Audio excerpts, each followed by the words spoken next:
नमस्कार दोस्तों, VVIP news के इस नए और बहुत ही खास एपिसोड में एक बार फिर से मैं राज कौशिक आपका स्वागत करता हूं, आपको प्रणाम करता हूं।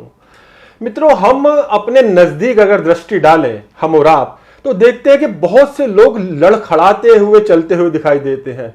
पांव जमीन पर रखते हुए मानो वो डर रहे हैं कि कहीं स्लिप ना हो जाए। आम बोलचाल की भाषा में कहते हैं कि इनके घुटनों की ग्रीस कम हो गई या घुटनों का गैप कम हो गया। लेकिन वास्तव में समस्या क्या है? कुछ लोग कहते हैं कि उनको घुटनों का प्रत्यारोपण यानी नी रिप्लेसमेंट करा लेना चाहिए, जबकि कुछ लोग कहते हैं कि नहीं, ये ठीक नहीं है। अब मित्रों, ये विषय ऐसा है कि इसकी सही और वास्तविक जानकारी तो कोई विशेषज्ञ, कोई एक्सपर्ट ही दे सकते हैं। बहुत ही खुशी की बात है कि आज देश के जाने माने ortho surgeon doctor Vipin Tyagi ji हमारे साथ बातचीत के लिए मौजूद है, जो कि इस विषय में तमाम जिज्ञासाओं को उनका समाधान करने में सक्षम है। डॉक्टर साहब, बहुत बहुत स्वागत है आपको। नमस्कार डॉक्टर साहब। वैसे तो आपको कौन नहीं जानता, लेकिन ये लंबा चौड़ा आपका एक औपचारिक परिचय है कि प्रतिष्ठित king George medical college Lucknow के आप एलुमनी हैं। और बहुत ही विशेष बात, 43 साल का अनुभव तो आपको है ही। 30,000 से ज्यादा सफल सर्जरीज आपके हिस्से में आती हैं। ये बहुत बड़ी बात है। तो निश्चित रूप से इस विषय में जो भी जिज्ञासाएं में आप उनका समाधान कर सकते हैं। तो डॉक्टर साहब, ये वास्तव में ये बीमारी है क्या? क्यों आदमी घुटनों के दर्द से आजकल बहुत ज्यादा परेशान दिखाई दे रहा है? एक्चुअली ये बीमारी तो काफ़ी पुरानी है, पर आजकल काफ़ी ज़्यादा हो गई है। एक तो लाइफ स्टाइल की वजह से, एक वेट गेन की वजह से।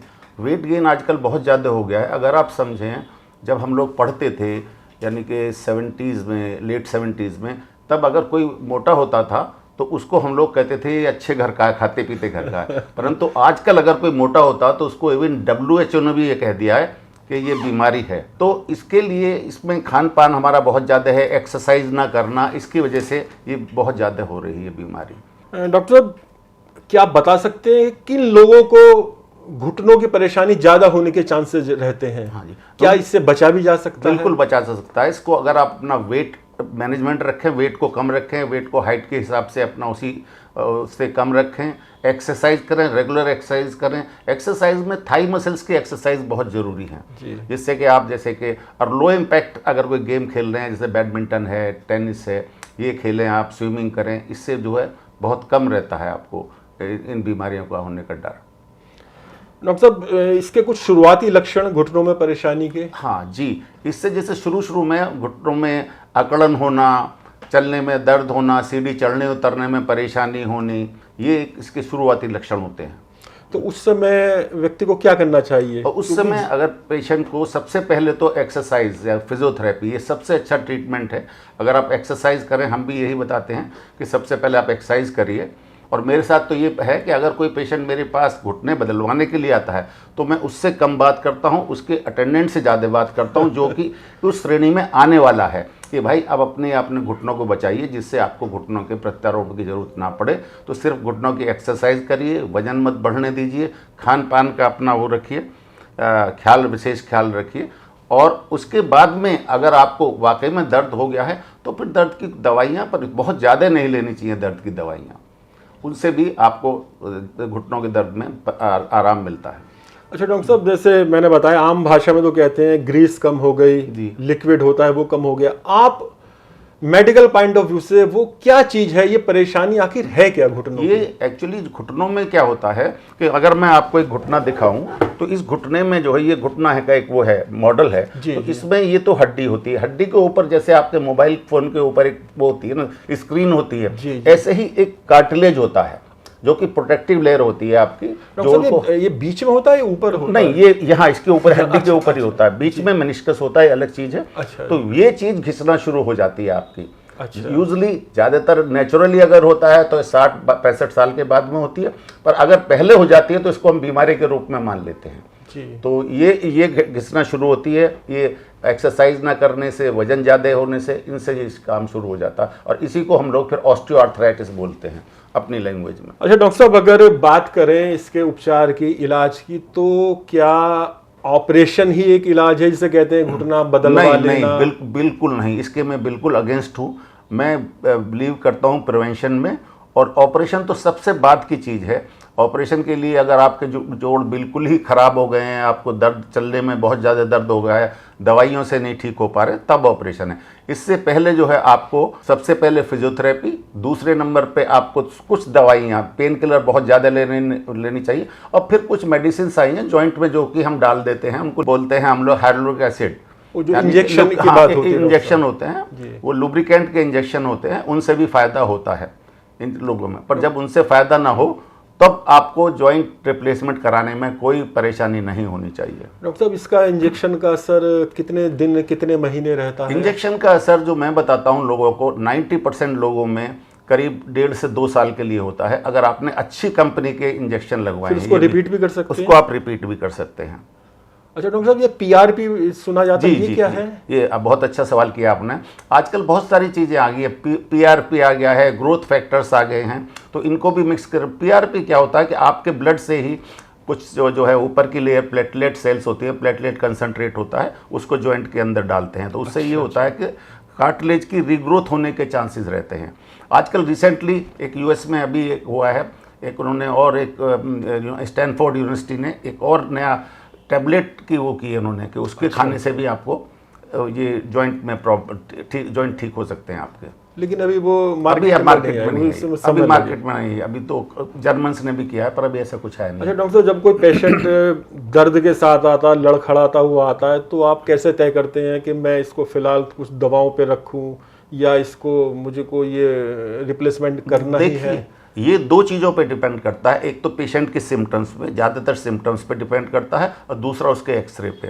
पर ज़रूरी नहीं है कि उसका एक्सरे अगर हमें बहुत कम वो दिखा रहा है, चेंजेस दिखा रहा है, और पेशेंट को अगर बहुत ज़्यादा दर्द है जो कि दवाइयों से, फिजियोथेरेपी से ठीक नहीं हो पा रहा है, तो उसको हम सलाह देते हैं कि भाई आप जॉइंट रिप्लेसमेंट करा लीजिए। अगर उसकी एज करीब 50 के करीब है तो वो भी करा लीजिए। पर आजकल एज कोई क्राइटेरिया नहीं है। कुछ लोग जैसे होते हैं जिनको रूमेटॉइड आर्थराइटिस, जिसको कोई गठिया वाय कहते हैं, और उनकी उम्र भी कम है, परंतु उनकी लाइफ बहुत ही ख़राब हो चुकी है, चल नहीं पा रहे हैं, तो उनको हम लोग कहते हैं कि आप जॉइंट विदिन 25 साल में बदलवा सकते हैं। अच्छा डॉक्टर साहब, ये टोटल नी रिप्लेसमेंट होता है या कुछ पार्ट भी बदला जाता है? नहीं, ऐसा भी है? इसमें जो है टोटल नी रिप्लेसमेंट का मतलब है कि पूरा का पूरा घुटने का, जो मैं आपको एक चीज़ यहाँ दिखाऊंगा, कि टोटल का मतलब है कि पूरा ऊपर का हिस्सा और नीचे का हिस्सा, ये दोनों हिस्से, ऊपर और नीचे का हिस्सा, ये दोनों बदल दिए जाते हैं। और एक होता है पार्शियल, जिसमें आधा घुटना घिसा होता है, तो उसमें सिर्फ आधा हिस्सा ही बदलते हैं। ऊपर का या नीचे का? नहीं, दोनों का थोड़ा, ऊपर और नीचे का दोनों बदलते हैं। अच्छा, इसमें एक बहुत बड़ी भ्रांति है लोगों में कि टोटल नी रिप्लेसमेंट का मतलब है पूरी जांग, सारा मांस भी बदल जाएगा। ऐसा कुछ नहीं है।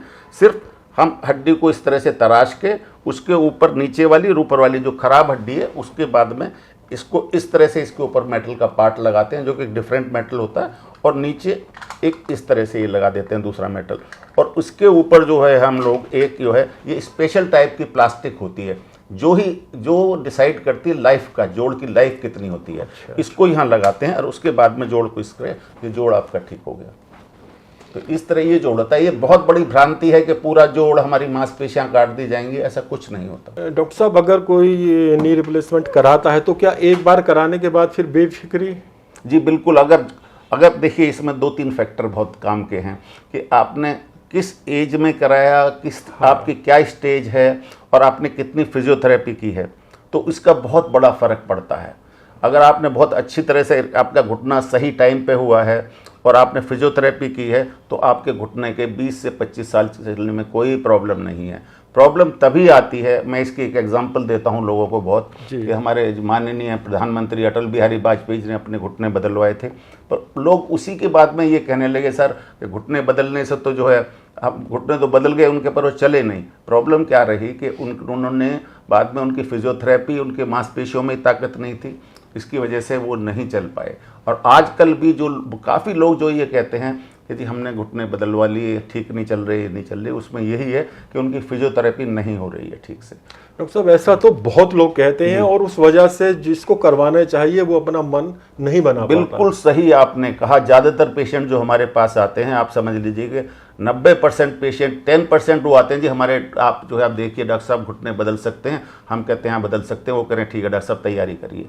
90% को हमें ये बताना पड़ता है कि भाई जिनके हमने घुटने बदले हैं आप उनसे प्लीज़ बात करिए। वो भी ऐसे ही डर के आए थे हमारे पास में, बदलने के बाद में वो बहुत खुश हैं। हाँ, कुछ दिनों की परेशानी होती है, 20 से 25 दिन की, कुछ में 1 महीने की होती है, पर उसके बाद वो बहुत खुश है और वो कहते हैं कि जी हमें आप बहुत इस काम को पहले करा लेते तो ज़्यादा अच्छा था। डॉक्टर साहब, अगर कोई रिप्लेसमेंट कराता है तो अस्पताल में कितने दिन उसको रखा जाता है और घर पे फिर क्या उसका? देखिए आजकल तो बाहर तो जैसे कि यूएस में तो सुबह करते हैं शाम को भेज देते हैं, पर हमारे यहाँ ऐसा नहीं है। जी। अभी हमारे यहाँ अभी भी पेशेंट्स को कि कहते हैं इतनी बड़ी सर्जरी और आप अगले दिन भेज रहे हैं, तो इसमें मरीज अपने आप भी बहुत डरते हैं। पर हम लोग अगर दोनों घुटने बदलते हैं तो 5 दिन उनको रखते हैं और चला के भेजते हैं। अगर एक बदला जाता है तो 3 दिन में रख कर उसको चला के भेजते हैं पेशेंट को। तो डॉक्टर सामान्य दिनचर्या में वो कब तक लौट आता है? वो इसमें करीब देखिए कुछ लोग तो बहुत ज़्यादा, हम लोग भी बहुत ज़्यादा पेशेंट को होप्स दे देते हैं कि बहुत जल्दी हो जाएगा। यूजुअली 1 महीना लग जाता है पेशेंट्स को, ज़्यादातर 90% पेशेंट्स को 1 महीना लगता है। और कुछ पेशेंट बहुत जल्दी चलते हैं और कुछ ऐसे होते हैं कि जो काफ़ी ज़्यादा टाइम ले लेते हैं। अच्छा डॉक्टर साहब, उसके बाद कुछ चीज़ें हैं, क्या पॉलिसी मार कर बैठा जा सकता है या जो इंडियन भारतीय शौचालय है उसका इस्तेमाल हो सकता है? पेशेंट आजकल ऐसे जोड़ आते हैं जिनको हाईफ्लेक्स है, आजकल नहीं काफ़ी दिनों से आ रहे हैं, और पेशेंट बैठ सकते हैं, पर हम उनको सलाह नहीं देते क्योंकि जो जोड़ आपके 20 साल चलेंगे फिर आपके जोड़ वो जो है कम पीरियड घट जाएगा। हाँ, जी। अच्छा, सीढ़ियाँ चढ़ने उतरने? हाँ, सीढ़ियाँ चढ़ने उतरने में कोई प्रॉब्लम नहीं है। आप ड्राइविंग, गाड़ी चलाना, ड्राइव कर सकते हैं, स्विमिंग कर सकते हैं, लो इम्पैक्ट जितने भी गेम हैं वो सब खेल सकते हैं और खेलने चाहिए आपको। अच्छा, ऐसे व्यक्ति को कभी MRI कराने की जरूरत पड़े तो? अब बहुत अच्छा सवाल है आपका इसका। बहुत लोगों में ये रहता है कि हम MRI नहीं करा सकते, क्योंकि MRI आजकल एकदम ऐसा टेस्ट हो गया जो ज़्यादातर बीमारियों में आप बड़े आराम से MRI करा सकते हैं, इवन अगले दिन ही करा सकते हैं। कुछ लोग कुछ अच्छा। हाँ जी, इवन अगले दिन ही आप करा सकते हैं। डॉक्टर साहब, आजकल रोबोटिक नी रिप्लेसमेंट, बहुत रोबोटिक सर्जरी का वो चल रहा है, तो ये क्या है? जी, ये देखिए टेक्नोलॉजी हर जगह आई है। आपको आप अपना फ़ोन के सामने देखिए, पहले हमारे पास वो फ़ोन होता था मोटा सा बड़ा वाला फ़ोन, वहाँ नहीं, इवन मोबाइल भी नहीं, मोबाइल से होता था। पर अब जो है जैसे जॉइंट पहले हम लोग कन्वेंशनल बदलते थे, उसमें सारा डॉक्टर ही सारा काम करता था, कटिंग वगैरह सारा डॉक्टर करता था। अब क्या है कि रोबोटिक का मतलब ये नहीं है कि रोबोट ही ऑपरेशन कर रहा है, रोबोटिक हमारी हेल्प है। It is called robot assisted knee replacement, जिसके पीछे के डॉक्टर खड़ा हुआ है, डॉक्टर ही सारे काम करता है उसमें। तो डॉक्टर हम लोग उसमें फीड कर देते हैं रोबोट में सारी चीज़ें कि हमें यहाँ कट्स लेने हैं, ऐसे करना है, तो उस हिसाब से फिर रोबोट उसको कट करता है।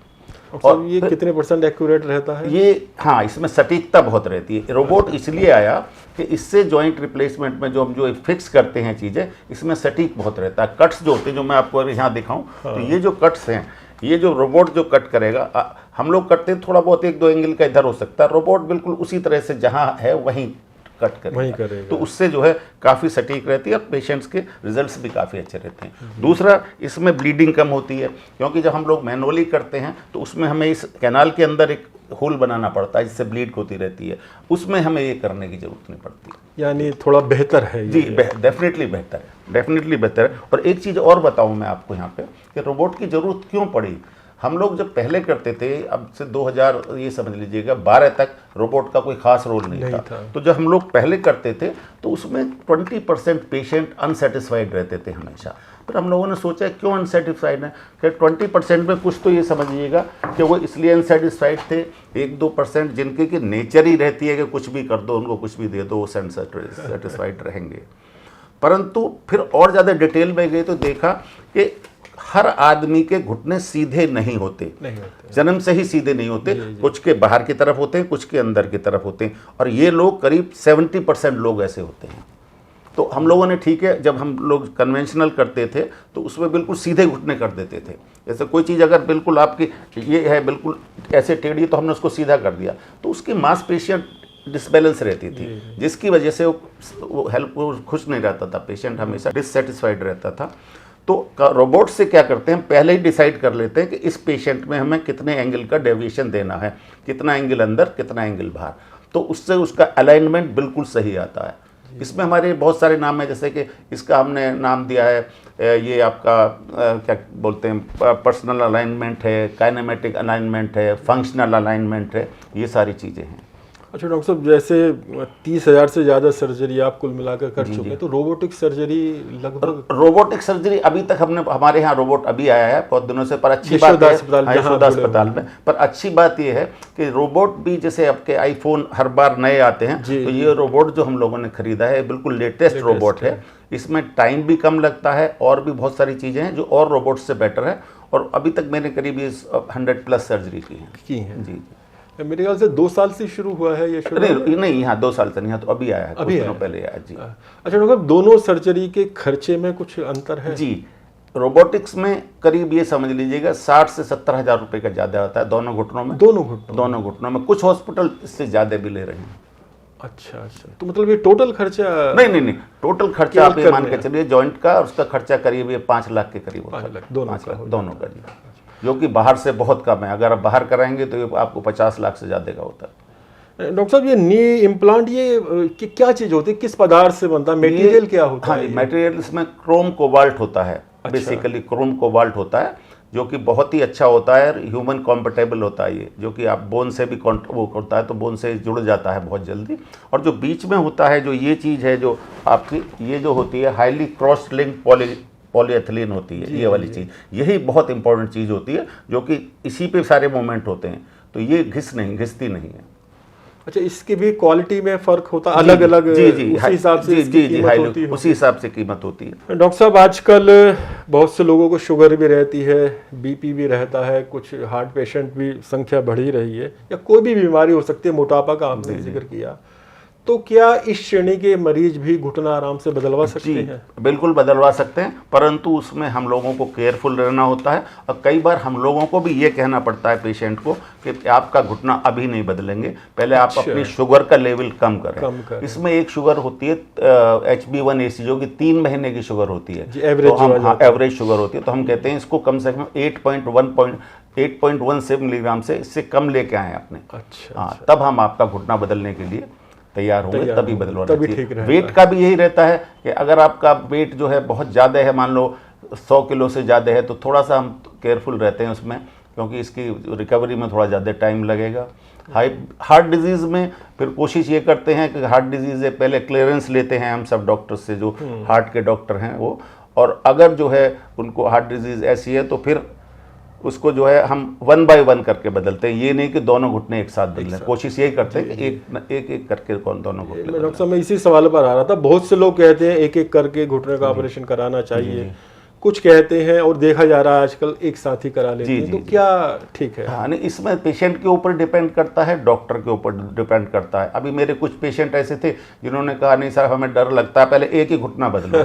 तो ठीक है, जो पेशेंट कह रहा है वही है, हमने कहा ठीक है एक बदल देते हैं, पर उसके कुछ दिन बाद वो 1 महीने बाद फिर आ गए, सर हमारा तो दूसरा घुटना भी बदल दो क्योंकि हमारा ये ठीक है। तो हमने कभी हमने आपसे तब भी कहा था। और कुछ को हम मना करते हैं, जैसे हार्ट डिजीज़ है उसको पेशेंट को, तो हम कहते हैं नहीं भाई आप इतना टॉलरेट नहीं करते, इतना स्ट्रेस नहीं कर सकते, तो प्लीज़ आप एक एक करके बदलवाइए, दूसरा घुटना हम आपको 3, 4, 6 महीने बाद तब बदलेंगे। अच्छा डॉक्टर साहब, एक बात और देखी जाती है, किसी के एक घुटने में परेशानी आई तो आमतौर पे कहा जाता है कि अब दूसरा भी ठीक नहीं रह पाएगा क्योंकि सारा लोड उसी पर आ रहा है, तो ऐसा होना जरूरी होता है? ऐसा? बिल्कुल जरूरी नहीं है। ये आजकल बहुत सारी चीजें ऐसी आ गई हैं, पता नहीं सोशल मीडिया ने इतना अच्छा सब कुछ चला दिया है। सोशल मीडिया से तो आप सोच नहीं सकते कि लोग पढ़ के आते हैं गूगल से, ChatGPT से, और फिर आपको बताते होंगे ऐसा भी होता है, तो हम हाथ जोड़ लेते हैं कि प्लीज आप उसी से ट्रीटमेंट करा लीजिए। फिर ऐसा बिल्कुल नहीं है।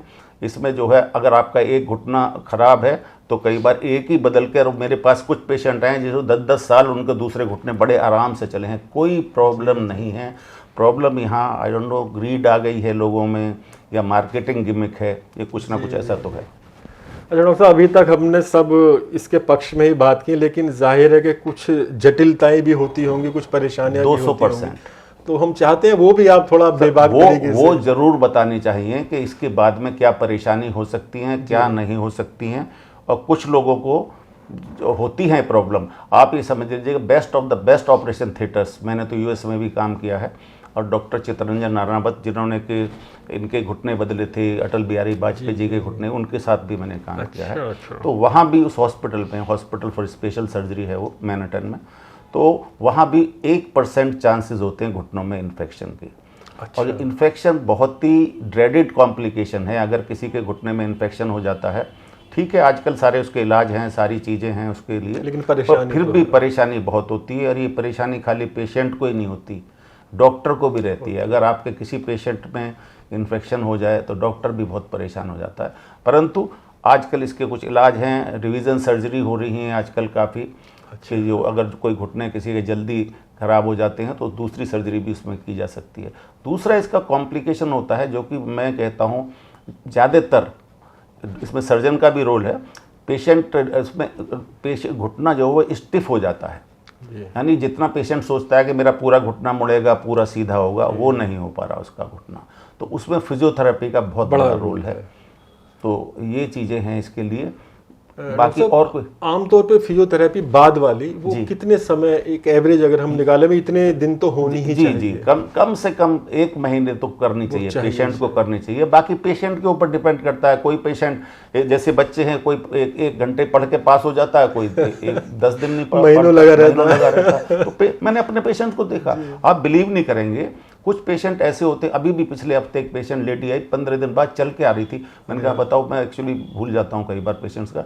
तो बोली टाँके निकलवाने आई हूँ। मैंने कहा क्या हो गया? बोले घुटने बदले थे। मैंने कहा माता जी अब चल के आ रही हो? बोले हाँ मैं तो तब से चल रही थी।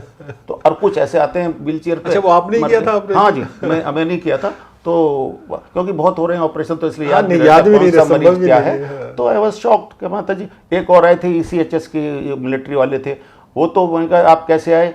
बोले जी मैं तो अपनी स्कूटी चला के आया था, घुटने वो निकलवाने टाँके। पर ऐसा नहीं है, सारे ऐसे होते हैं, कुछ व्हील चेयर पे रहते नहीं जो हमारे बस के नहीं है। और यहाँ पे एक चीज़ और मैं आपको बताना चाहता हूँ, जो कि मेरा 43 इयर्स का एक्सपीरियंस है, कि जिसके जितने ज़्यादा अटेंडेंट वो पेशेंट उतना ही पैम्पर्ड और उतना ही देर में रिकवरी करता है। मैं आपको बता दूं, ये मेरे सलाहकार ज़्यादा हो जाते हैं। इसमें मैं एक किताब लिख सकता हूँ। जी, बहुत अच्छी बात की डॉक्टर साहब ने। अच्छा डॉक्टर साहब, जैसे हम सोशल मीडिया की बात करें या मीडिया में खूब विज्ञापन आजकल आते हैं नी रिप्लेसमेंट के, सब अस्पताल के अपने अपने दावे हैं और डॉक्टर अपने आप को विशेषज्ञ कहता होते भी हैं, लेकिन बिल्कुल एक आम आदमी जो ज़्यादा नहीं जानता अस्पताल के बारे में या डॉक्टर के बारे में, वो किस तरह उनका चयन करे, क्या चीज़ देखे कि मुझको यहाँ जाना चाहिए? ये भी आपने एक ऐसा सवाल पूछा है। आप इसको सोच के मुझे भी कई बार बड़ा दुख होता है कि जब हम लोग इसके श्रेणी में आएंगे तो हम कैसे चूज़ करेंगे? सोशल मीडिया को देख के चूज़ करेंगे या पेशेंट के कॉम्पिटेंस को? आजकल जो भी देखता है वो उसका वो गूगल रेटिंग देख के आता है। हाँ। डॉक्टर की भी गूगल रेटिंग देख के आता है कि आप विश्वास ही नहीं कर सकते, रेटिंग है उनकी 5/5।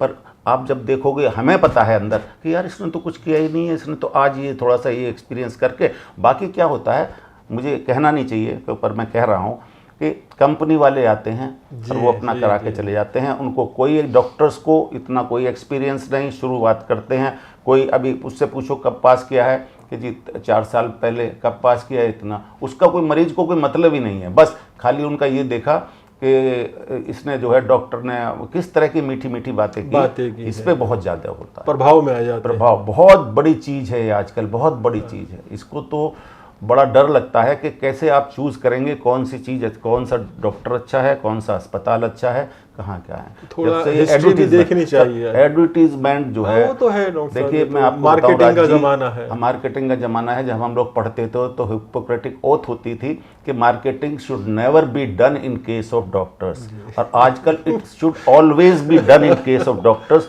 जो यंगर जनरेशन है उसके बिना तो जीवित ही नहीं है। डॉक्टर साहब, एक धारणा वो रहती है कि अरे अभी तुम्हारी उम्र ही क्या है, अभी क्यों घुटने बदलवा रहे हो, जब 70 के हो जाओ तब देखना। तो इसमें कितनी सच्चाई है? नहीं, इसमें ऐसा नहीं है।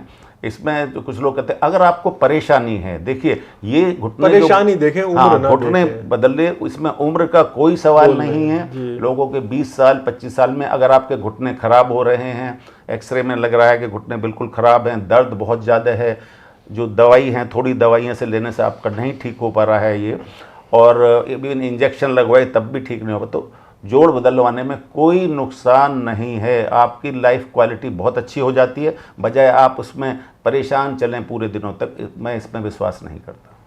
डॉक्टर साहब ऐसा भी होता है अगर थोड़ा जल्दी करा लिया जाए तो वो सपोर्ट बॉडी ज़्यादा करती है? हाँ, बिल्कुल अच्छी बात है। मांसपेशियों में ताकत ज़्यादा होती ये है। सवाल ये इसको मैं बताना आपसे भूल गया। इसकी मैं एग्जांपल देता हूँ, बहुत बड़ी एक ब्लंट सी एग्जांपल है कि गाड़ी के अगर इंजन में जान है तभी टायर बदलवा लो, तभी तक टायर बदलो। ये नहीं आपके टायर खराब हो गए, इंजन में जान नहीं है तब बदलवाने से कोई फायदा नहीं है, जो कि हमारे यहाँ ज़्यादातर लोग तभी करते हैं जब उनके शरीर में जान नहीं है, मांसपेशियाँ बहुत कमज़ोर हो गई हैं, और डॉक्टर लोग तो तैयार रहते हैं, भैया किसी का भी बदल दो, आओ बदल दो। उन्हें रिजल्ट्स की चिंता नहीं है आजकल बहुत ज़्यादा। बिल्कुल तैयार तैयार बैठे, आप आइए, कटवाइए, चले जाइए। अच्छा डॉक्टर साहब, क्या अगर घुटने में कुछ भी परेशानी आ जाती है, गैप आ जाता है या जो भी है, बदलवाना ही पड़ेगा आखिर में जाके, या किसी तरीके से इसको टाला जा सकता है? अगर टाला जा सकता है तो क्या वो तरीके हैं? ये आपने फिर एक बहुत अच्छा सवाल पूछा। अगर हम पीछे चले जाएं करीब 40 साल पीछे, तो आप ये देखिए हमारे दादा बाबा कैसे रहते थे जी। प्रॉब्लम उनमें भी थी। हाँ, वो अपना आराम से लाठी लेकर बैठ जाते थे, अपना एक किनारे पे चारपाई बिठाई, गली के किनारे बैठ जाते थे, कहीं भी बैठ जाते थे।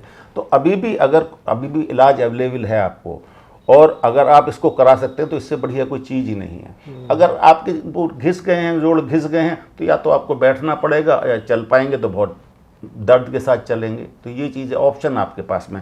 यहाँ मैं आपको एक बहुत अच्छी चीज़ बताऊं कि गवर्नमेंट ने भी बहुत सारी चीज़ें इसमें वो ले आई हैं, जो कि आप आराम से, जैसे आयुष्मान भारत है उसमें करा सकते हैं। उसमें कवर होता है? हाँ, आयुष्मान भारत में कवर होता है घुटना। Definitely quality of knee joint is different, तो अगर उसमें थोड़ा सा पेशेंट पे करता है तो अच्छी क्वालिटी जो है उसके आप घुटने बदलवा सकते हैं जी। अच्छा डॉक्टर साहब, हमको इस परेशानी तक पहुंचना ही ना पड़े, तो एक डॉक्टर होने के नाते, एक अनुभवी डॉक्टर होने के नाते कुछ उपाय 2-3 कभी ऐसा करे अगर व्यक्ति युवावस्था से ऐसा करना शुरू कर दे तो काफ़ी हद तक इस परेशानी से बचने के चांसेस हैं जी। खान पान में, जहाँ पे मैं एक चीज़ आपको ज़रूर बताना चाहूँगा, अपने पेशेंट से भी कहता हूँ और पेशेंट से कम कहता हूँ, उनके रिलेटिव से ज़्यादा कहता हूँ, यंग बच्चे आते हैं उनके साथ में, कि भगवान ने कोई चीज़ बदलने के लिए नहीं दी आपको, कोई भी चीज़ इसलिए नहीं दी उसने। भगवान इतना आपके पास काइंड है कि उसने कोई ऐसा नहीं कि स्पेयर पार्ट नहीं दिया उसने कोई भी, कि आप स्पेयर पार्ट की दुकान है ही नहीं। भगवान बना दिया वो बना दिया, जो बना दिया। कार के स्पेयर पार्ट की दुकान मिलेंगी आपको, हर चीज़ के स्पेयर पार्ट की दुकान। भगवान ने जो बना दिया। स्पेयर पार्ट की जरूरत हम लोगों ने खुद की है। एक्सरसाइज न करने से, जो भगवान ने जिसे वजन इतना बढ़ा लेते हैं, और जो है खाना पीना ऐसा हो गया हम लोगों का, बस खाए सोए और कोई प्रॉब्लम ही नहीं है। आजकल जो यंग जनरेशन है, जिसको कि हम जैन जी कहने लगे हैं, उसमें भी बच्चे यही हैं, दिन भर अपना लैपटॉप कंप्यूटर पर लगे रहते हैं, घर में ही रहते हैं। इवन उनको तो जो खाना पीना है वो भी जोमेटो टोमेटो से आता है, और वहीं खाया बिस्तर पे वहीं हुआ। हर घर में हर कमरे के साथ टॉयलेट है, तो वहाँ भी नहीं जाना उनको, चलना बिल्कुल बंद ही हो गया। दूसरी में टॉयलेट की बात यहाँ पे आ गई, तो जो ये इंग्लिश टॉयलेट जब से हम लोगों के घरों में आए हैं, ये इंग्लिश टॉयलेट बने थे उन लोगों के लिए जिनके घुटनों में दर्द होता है। पर अब अगर आपको अपने घुटने खराब कराने हैं तो 10 साल उन पर बैठ लीजिए, आपके घुटने डेफिनेटली खराब, दूसरे पे बैठ ही नहीं पाएंगे। बहुत सही, आप उकड़ू बैठ ही नहीं सकते। बिल्कुल ठीक है। तो ये चीज़ है। तो डॉक्टर साहब, गाँव की तरफ या उस स्टाइल की तरफ, उस जीवन की तरफ थोड़ा अगर हम लौट सकें या उससे जुड़ सकें, उसमें आप क्या कहना चाहेंगे? देखिए, वैसे तो आजकल आपने देखा होगा जितने भी सब बड़े बड़े लोग हैं, सब ने फार्म हाउसेस बना लिए हैं, और जाके वहाँ थोड़ा सा उसमें शैली में जाना चाह रहे हैं, वहाँ थोड़ा सा घूमते हैं, नेचुरल वातावरण में रहना चाहते हैं। सारी चीज़ें जब हम वहाँ रहते थे तो कुछ ऐसी चीज़ें थी नहीं, अपना आराम से चलते थे, स्कूल जाते थे, 3 किलोमीटर चल के जाते थे, गर्मी का वो लेते थे। एक चीज़ और आपको यहाँ छोटी सी बता दूँ, मुझे आदत है कि आजकल लोगों को पसीना आना बंद हो गया जी, हमेशा एसी में रहते हैं। तो अगर ऐसा ही चलता रहा तो 4 साल बाद भगवान आपसे स्वेट ग्लैंड देना बंद कर देगा। कुत्ते बिल्ली की तरह जैसे उनमें स्वेट ग्लैंड नहीं होती ना, वही हो जाएगा। ऐसे घुटनों को भी आधे देगा, क्योंकि पुराना रूल है कि जो चीज़ें आप यूज़ नहीं कर रहे हो वेस्टेजियल हो जाती हैं, वो खत्म हो जाती हैं धीरे धीरे। तो यही सब चीज़ें हैं। आजकल से सीढ़ियाँ चढ़ना आमतौर से आदमी बचता है, भले घुटने ठीक है तो भी बचेगा। लिफ्ट जगह जगह लिफ्ट, 200% आपसे एग्री करता हूँ। ये जो है सीढ़ियाँ चढ़ना और ये जो है लिफ्ट वाला, ये हर जगह लिफ्ट इतने हो गए छोटे। अब मैंने कई अपने दोस्तों के घरों में देखा कि उन्होंने लिफ्ट लगवा लिया, 2 मंजिल का घर है और लिफ्ट लगवा ली। क्यों नहीं? हमारे घुटने खराब है। भाई तुमने घुटने खराब क्यों किए अपने? तुम्हें चलना चाहिए था, तुमने घुटने खराब कर लिए अपने, तो गलत बात है ना आपको। तो हॉस्पिटल में भी, खैर वहाँ हॉस्पिटल में तो पेशेंट्स के लिए, पर जरूरी भी है। मैंने ये देखा है कि पेशेंट से पहले जो नॉर्मल लोग हैं वो लाइन में खड़े हो जाते हैं। तो कई बार ये कहना पड़ता है आप चलिए, आप सीढ़ी से चढ़िए, वो फिर भी इंतजार करते हैं। लोग अपने घुटनों का इस्तेमाल ही नहीं करना चाहते बिल्कुल भी। वो तो ऐसा है कि दूसरे की आंख से देखना चाहते हैं, अपनी आंख बंद करो, तुम देखो भैया हमारी आंखों से। तो ये गलत, बिल्कुल गलत है ये। अरे डॉक्टर साहब, यूथ में एक चर्चा और रहती है कि ज्यादा सेक्स करने से भी घुटनों पे असर पड़ता है, खराब होते हैं, इसका कुछ नहीं। या तो आप बिल्कुल ऐसे जिगलो हो कि आप रात दिन आपका प्रोफेशन ही सेक्स करना हो, तब तो हो सकता है ऐसा, तो सारा शरीर ही खराब हो जाएगा। फिर तो आपके सारे हो जाएंगे। पर मुझे नहीं लगता ऐसा है, या ऐसा कहीं लिखा गया है, या कोई हो सकता सोशल मीडिया पे किसी ऐसे बंदे ने डाल दिया हो जिसका प्रोफेशन ही ये हो कि रात दिन इसी में लगा रहता हो। तो मुझे लोग अपने व्यूज बढ़ाने के लिए भी कुछ भी डाल सर, वो तो कुछ भी आप डाल दीजिए, कुछ आप अलग डालिए, तो उस पर लोग आपके पीछे पड़ जाएंगे, आपके पीछे फॉलोअर हो जाएंगे आपके, कि जी ऐसा कुछ नहीं है। डॉक्टर साहब, खान पान में आम घरों में जो चीजें मिलती हैं, तो किन चीजों का हम इस्तेमाल ज्यादा करें, बाजार की किन चीजों से बचें ताकि हमारे घुटने कुछ स्वस्थ रह सके? क्या ऐसा कुछ है? बिल्कुल है, बहुत कुछ है जी। जो हमारे घर की चीजें हैं, इसमें कि आपकी दालें हैं, अब ठीक है, गेहूं से आजकल लोग कहते हैं कि गेहूं से भी हमारी प्रॉब्लम है, पर ये सारी मुझे तो मार्केट ड्रिवन लगती हैं। बरसों से लोग गेहूं खाते आ रहे हैं, सारी चीज़ें करते आ रहे हैं। अब मार्केट में कुछ नई चीज़ें आई हैं। कोई ये नहीं कहेगा कि पिज़्ज़ा खाने से, आपने कहीं ऐड नहीं देखा होगा कि पिज़्ज़ा खाने से आपको ये प्रॉब्लम होगी, पर गेहूं खाने से सब जगह लिख दिया लोगों ने। ये सारी मार्केट ड्रिवन है जी, सारी चीज़ें। गेहूं खाइए, चॉकलेट लीजिए, और सारी इस पे सब पे ऐड आ रहे हैं। कहीं ये नहीं आ रहा कि जो हमारी वो है, ये नहीं आएगा कि दाल खाइए, ये ऐसी और चीज़ें करिए, इससे कहीं कोई नहीं लिखेगा। तो दाल, चना, इससे कुछ बहुत अच्छी चीज़ें सर, ये बहुत अच्छी, प्रोटीन ज़्यादा, ये सब लीजिए। इनका क्या रोल रहता है डॉक्टर साहब? ये मांसपेशियां मजबूत करती हैं यार, आपको एनर्जी भी देती हैं। बाकी तो भगवान ने आप में सारी चीज़ें दी है। मैं लोगों से कई बार कहता हूँ कि जी ये खाएं, ये ना खाएं, ये खाने से हमें कैल्शियम मिलेगा, ये खाने से नहीं मिलेगा। तो मैं उनको बताता हूँ कि भैया ये बताओ, गाय क्या खाती है? चारा। उसकी भी हड्डियाँ होती हैं, उसके भी आँखें होती हैं, उसके भी घुटने होते हैं, घोड़ा भी दौड़ता है। क्या घोड़े को आपने कहा तो चना खिला दिया हमने, पर घोड़े घास पे भी रहते हैं। तो उसमें क्या है, तो आपकी इंटेस्टाइन्स हर चीज़ को बदल लेती है। भगवान ने इतना आपको दिया है कि इट कैन बी कन्वर्टेड। इससे बढ़िया मशीन आज तक अभी बनी ही नहीं है कि जो हर चीज़ को बना देती है आपकी। हम लोग तो अभी नकल कर रहे हैं इसकी। अब कुछ सवाल में अगर आपसे व्यक्तिगत जीवन के बारे में या पारिवारिक जीवन के बारे में, क्योंकि आपका बहुत गाजियाबाद आसपास तो बहुत नाम है, और कहीं ना कहीं आपकी पृष्ठभूमि में मुझे लगता है गांव देहात, बिल्कुल गांव से आपका व्यवहार भी लोगों से वैसा ही रहता है। बिल्कुल। तो ये कैसे संभव हुआ कि बिल्कुल ग्रामीण पृष्ठभूमि होने के बावजूद आप इस ऊंचाई तक पहुंचे? क्या प्रेरणा रही घर परिवार से? इसमें एक्चुअली हम लोगों के गांव में खेती है। मेरे फादर प्रिंसिपल थे, अब रहते गांव में थे हम लोग। कौन सा गांव डॉक्टर? असौड़ा, हापुड़ के पास असौड़ा गांव में। हम 6 भाई बहन थे, और उस जमाने में मेरी सब बहनों ने MA किया, B.Ed किया। मेरे बड़े भाई इंजीनियर थे, छोटा भाई लॉयर है। तो मेरे जो बड़े भाई इंजीनियर थे, उन्होंने मुझे प्रेरित किया कि तुम यार कुछ करो, तुम डॉक्टर बनो, कुछ भी बनो। और मुझे भी शुरू से ये था। तो उन्होंने मुझको जो है 12th क्लास के बाद में, और भगवान की दया से 12th क्लास में मैंने अपने ज़िले में टॉप किया था, तो उन्होंने फिर मुझे लखनऊ यूनिवर्सिटी भेजा। अच्छा। BSc करने के लिए। तो मैं लखनऊ यूनिवर्सिटी में गया। वहाँ पे अपने मैं BSc जब कर रहा था, तभी मैं MBBS में सेलेक्ट हो गया वहाँ से। और मज़ेदार बात यहाँ पे मैं एक छोटा सा किस्सा आपको सुनाता हूँ कि उस जमाने में रूरल और कॉमन हुआ करता था। रूरल जनरल कैटेगरी होती थी, ये सब रिजर्व कुछ नहीं था। तो मैंने फॉर्म में रूरल भरा था, क्योंकि रूरल एरिया से थे। तो उन दिनों मेरे एग्ज़ाम हो रहे थे BSc के। मैं जो है जब रिज़ल्ट आ गया, तो रिज़ल्ट में भी मेरे साथ बड़ी वैसा रहा। मैं सुभाष हॉस्टल था लखनऊ यूनिवर्सिटी का, हैबिट हॉस्टल उसको बोलते हैं, उसमें मैं रहता था। तो वहाँ पे रिज़ल्ट लोग ले आए जल्दी से वहाँ से, किंग जॉर्ज मेडिकल कॉलेज से, कि ये लोग सेलेक्ट हुए हैं इस नंबर का। तो मैंने अपना रोल नंबर नहीं बताया, मैंने उसका एक ऊपर का बताया कि देखो यार सेलेक्ट हुआ है कि नहीं। बोले ये नहीं हुआ, इसके नीचे वाला हो गया। मैंने कहा देखो यार ये हुआ, बोले नीचे वाला हो गया। तो मैंने कहा ये तो मेरा हो गया। और I was the only one पूरे हॉस्टल से जो सेलेक्ट हुआ। ठीक है सर। तो फिर मैंने वहाँ से अपना वो उठाया, बैग उठाया, और मैं घर की तरफ चल दिया। वहाँ से सीधी ट्रेन नहीं थी, बरेली आया, मुरादाबाद आया, फिर घर आ गया। घर आ रहा था तो मेरे भाई ने सोचा कि ये एग्ज़ाम छोड़ के आ गया। अरे he was very much depressed, क्योंकि उन्होंने मेरा रिजल्ट देखा रूरल में। तो मेरा आया KGMC में, मेरी 13th या 14th पोजीशन थी। क्या बात। तो मैंने कहा मेरा तो सिलेक्शन में, बोले कहाँ तेरा तो है ही नहीं नाम ही नहीं है। मैंने कहा इसमें देखो जी ऊपर है।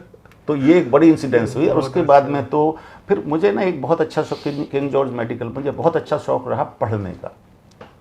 तो मैं उस ज़माने में बहुत ज़्यादा कोई ऐसी चीज़ नहीं, मैं उस ज़माने का डॉक्टर हूँ जब हिंदुस्तान में थिएटर एम्बेसडर हुआ करते। जी जी जी। और अब मैं जो है जो AI और सब रोबोटिक्स इन सब में भी काम करता हूँ। मेरा रहा कि मुझे एक लगन रही कि आगे बढ़ना है, आगे सीखना है कुछ ना कुछ। अगर आपको यंग जनरेशन के साथ चलना है तो आप सीखते हुए चलोगे, अगर आप नहीं रहे तो पीछे पीछे पिछड़ जाओगे। 43 साल का मतलब ये हो गया लगभग 4.5 दशक, यानी 4 पीढ़ी तो आपने देख ही ली। तो उस समय टेक्नोलॉजी कुछ और रही होगी, 100% अलग थी। और अब तो आपको टेलीफोन भी, जो टेलीफोन मिनिस्टर होते थे उसके कहने से मिलता था। उनकी सिफारिश पे मिलते थे, उसके सिफारिश और MP भी साल में 2 टेलीफोन दिला पाते थे, वो जमाना उस टाइम का है से। तो उसके बाद में मैं फिर US जाता था, अपने पैसे से ही जाता था। अब तो खैर स्पॉन्सर होने लगे लोग। तो मैं US गया, कनाडा गया, जर्मनी गया, साउथ कोरिया गया सीखने के लिए। अब लीबिया भी, हाँ, लीबिया में रहा था 5 साल। अच्छा, और वहाँ I was in the best hospital. और फॉर्चुनेटली वहाँ पे मुझे one of the best foreign doctors की वो भी दिया उन्होंने, मुझे सम्मान भी दिया वहाँ पे। मेरा बस यही शौक रहा कि पढ़ने लिखने का बहुत ज़्यादा शौक रहा। डॉक्टर साहब, जैसे इतने देश आप घूमे, German, US, Libya, Switzerland, Canada, तो वहाँ के वर्किंग में अगर मेडिकल फील्ड की बात करें और यहाँ की वर्किंग में, यहाँ के हॉस्पिटल्स में कुछ फर्क है? अब कोई खास फर्क अब नहीं, इस वक्त नहीं है। पहले बहुत था, हमारे पास कोई सुविधाएं नहीं थी, बिल्कुल सुविधाएं नहीं थी। जब मैंने वहाँ के जाके 85 में मैं लीबिया गया था, तो 85 तक मैं गंगाराम में था। Even Gangaram was the best hospital. और वहाँ जब मैं गया तो मेरी आंखें खुली रह गई कि सारी चीज़ें डिस्पोजेबल ऐसी चीज़ें थी जो अभी भी मुझे यहाँ नहीं मिलती, क्योंकि सारे जर्मन से वो बेस्ट ऑफ द बेस्ट चीज़ें लाते थे, जो कि इवन जर्मन्स भी नहीं ले अपने पास रखते थे। तो उसके बाद में इन्होंने जो है सारी चीज़ें बहुत ही, अब तो यहाँ पे इतना बढ़िया मेडिकल का, I mean you can compare it with the any best hospital of the world. Doctor साहब, तो वो मेडिकल टूरिज्म कुछ इस तरह का चला के इंडिया में बहुत से लोग दूसरे देशों से इलाज कराने आते हैं, घुटने बदलवाने भी आते हैं। घुटने बदलवाने आते हैं। और आज मैं इसको अपनी फैमिली की एग्जांपल दूं, UK को, जिसको कि बहुत अच्छा, अभी भी पढ़ाई के लिए बहुत अच्छा है, इमरजेंसी के लिए बहुत अच्छा है। मेरी सिस्टर का दामाद, उसको वहाँ फ्रैक्चर हो गया सर, उसको 1 हफ्ता पूरा लगा CT स्कैन के लिए वेट करने में, जबकि यहाँ पे आपको 1 घंटे में आपका CT स्कैन हो जाता है। उसको मैंने यहाँ बुलाया, उसको ऑपरेट किया, फिर उसको भेज दिया। इतनी देर में वहाँ पे उसका कुछ नहीं था। तो यहाँ पे तो बहुत सुविधाएं बड़ी हैं। यहाँ पे आप सोच ही नहीं सकते। डॉक्टर साहब, जो लोग नी रिप्लेसमेंट को टालते रहते हैं, उनके लिए एक चिकित्सक के रूप में आप क्या कहना चाहेंगे? मैं उनसे यही कहूँगा कि इस ऑपरेशन से बिल्कुल भी आप ना डरें, इसके रिजल्ट्स बहुत अच्छे हैं। हाँ, इसमें आपको अपने डॉक्टर का अच्छा चयन करना चाहिए, अस्पताल का अच्छा चयन करना चाहिए, और उसके बाद में आपका भी कुछ रोल है इसमें कि आपको फिजियोथेरेपी करनी चाहिए। ये तो ऐसे ही है जैसे किसी फादर ने आपको एक बढ़िया किताब दे के किसी अच्छे स्कूल में भर्ती करा दिया, पर पढ़ना आप ही का काम है, पास आप ही को होना है, दूसरा कोई नहीं होगा पास इसमें। तो इसमें पेशेंट का बहुत बड़ा रोल है सर।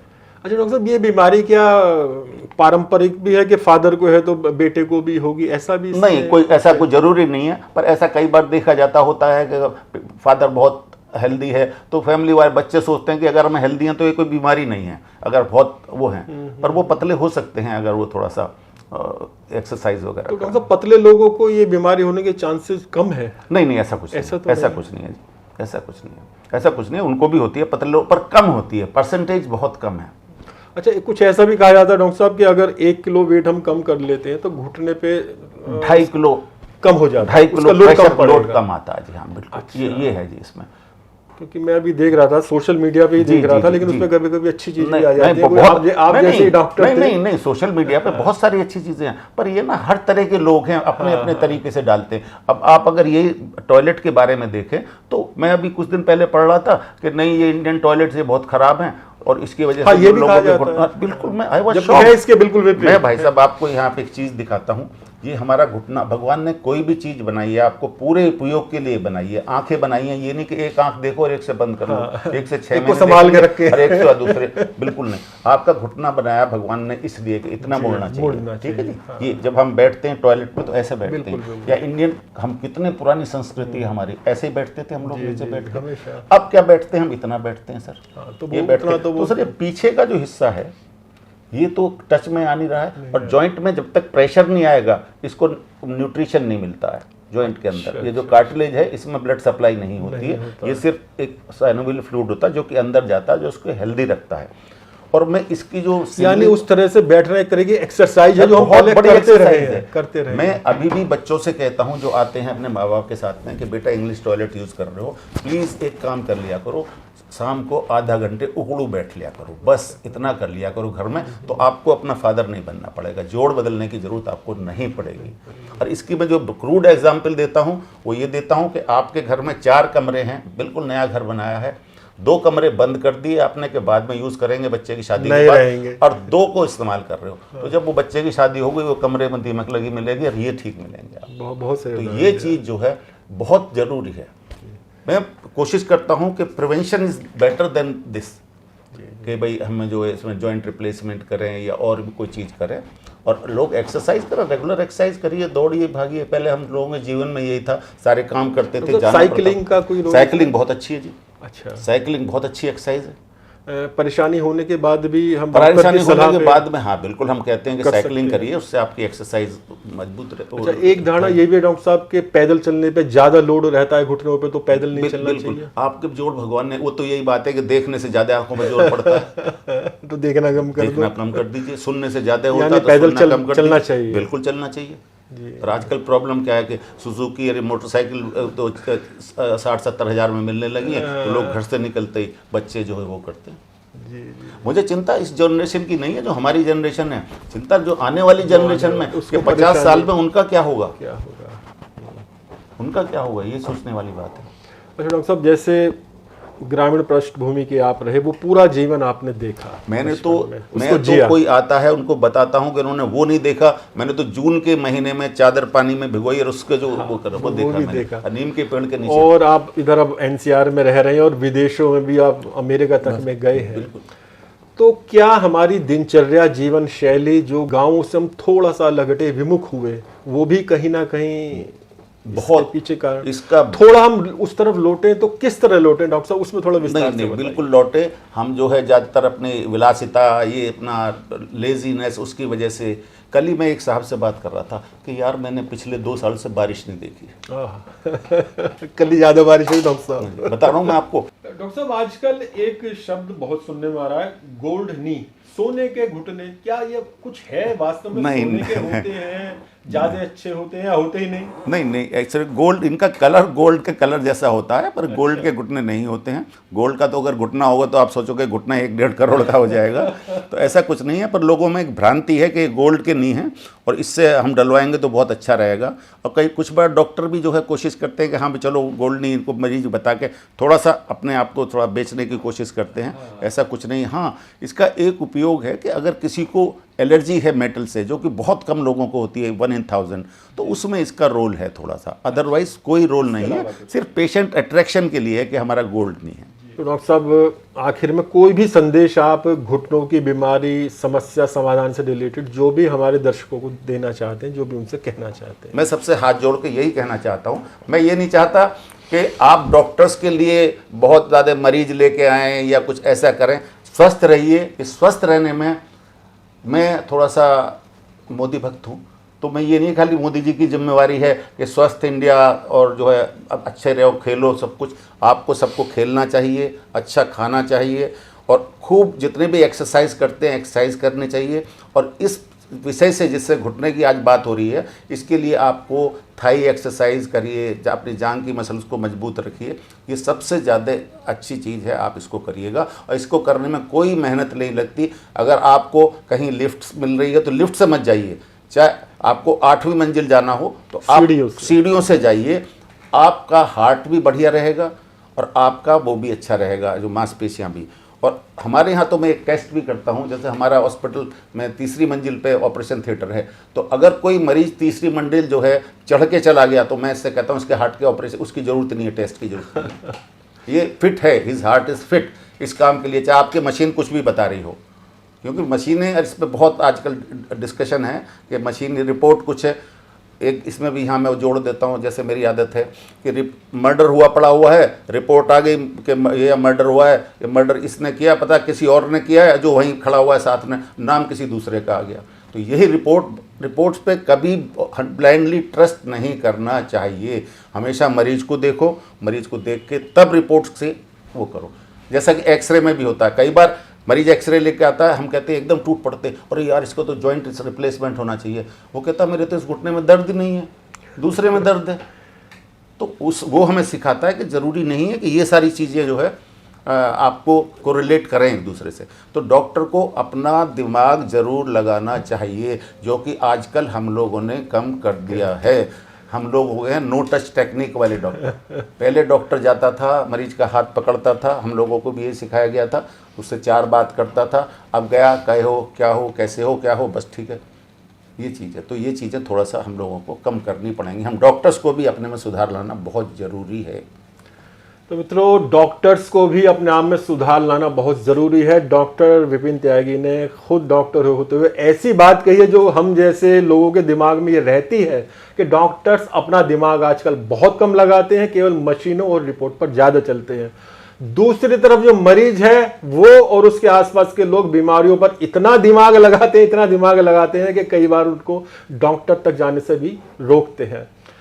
हमारे साथ डॉक्टर विपिन त्यागी थे, उन्होंने खुलकर नी रिप्लेसमेंट पर बातें की हैं। डॉक्टर साहब बहुत बहुत धन्यवाद। मैं उम्मीद करता हूं कि निश्चित रूप से हमारे दर्शकों को इसका लाभ होगा। Thank you. नमस्कार। नमस्कार। तो मित्रों, आज के एपिसोड में बस इतना ही। जल्द मिलेंगे नए एपिसोड में नए विषय के साथ। नमस्कार।